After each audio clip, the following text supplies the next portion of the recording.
గత కొన్ని సంవత్సరాలుగా రాహుల్ గాంధీ గారి మీద కక్షపూరితమైనటువంటి ధోరణితో భారతీయ జనతా పార్టీ మోడీ గారి ప్రభుత్వం ప్రవర్తిస్తూ ఉంది. ఇంతకుముందు రాహుల్ గాంధీ అనేటువంటి నిప్పును తాకి ఒళ్ళంతా ఊనమైంది. మీకు మొన్న ఎన్నికల్లో మీరు చవి చూసినారు.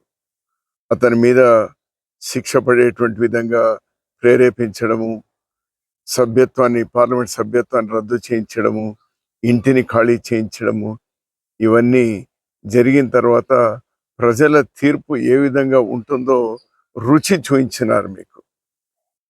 మళ్ళీ రాహుల్ గాంధీ గారు నిన్నటి రోజు పార్లమెంట్లో చక్రవ్యూహం, పద్మవ్యూహం అనేటువంటి దాన్ని మిళితం చేసి మీరు ఎంత రాక్షసంగా ప్రజల్ని, యువతను, రైతుల్ని అందరినీ వంచిస్తా ఉన్నారో అతను పార్లమెంట్లో అద్భుతంగా ప్రతి ఒక్కరికి కూడా 140 కోట్ల భారతీయులు గుండెలు హత్తుకునేటువంటి విధంగా అతను ఒక హృదయ స్పందనగా మాట్లాడితే దానికి పాజిటివ్గా తీసుకోకుండా మళ్ళీ పర్సనల్గా ఈడీ మరొకటి దాడి చేపిస్తాము అనేటువంటి సంకేతాలు మీరు పంపుతా ఉన్నారు.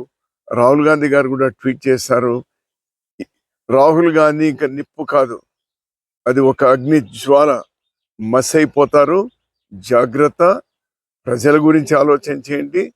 ప్రతిపక్ష నాయకుడు అంటే ప్రజల వాయిస్ని అతను పార్లమెంట్లో చెప్తారు.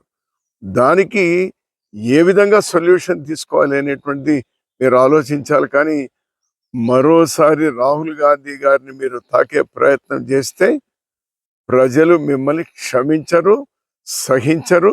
చాలా తీవ్రమైనటువంటి పరిణామాల్ని మీరు ఎదుర్కోవాల్సి వస్తుంది. జాగ్రత్త. రాహుల్ గాంధీ గారు ప్రజలకు ఎక్కడ ఇబ్బంది ఉంటే అక్కడ వెంటనే పరిగెత్తా ఉన్నారు.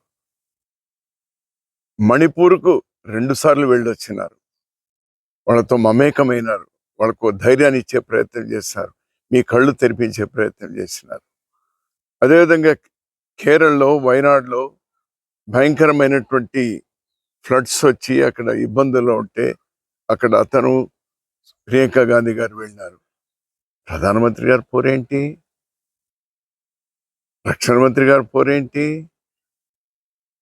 వాటిని అడ్రస్ చేయకుండా రాహుల్ గాంధీ గారిని నియంత్రించేటువంటి ప్రయత్నం ఏదైతే ఉందో అది డైరెక్ట్గా ప్రజలకు వేస్తున్నటువంటి శిక్షగా ప్రజలు భావిస్తారు.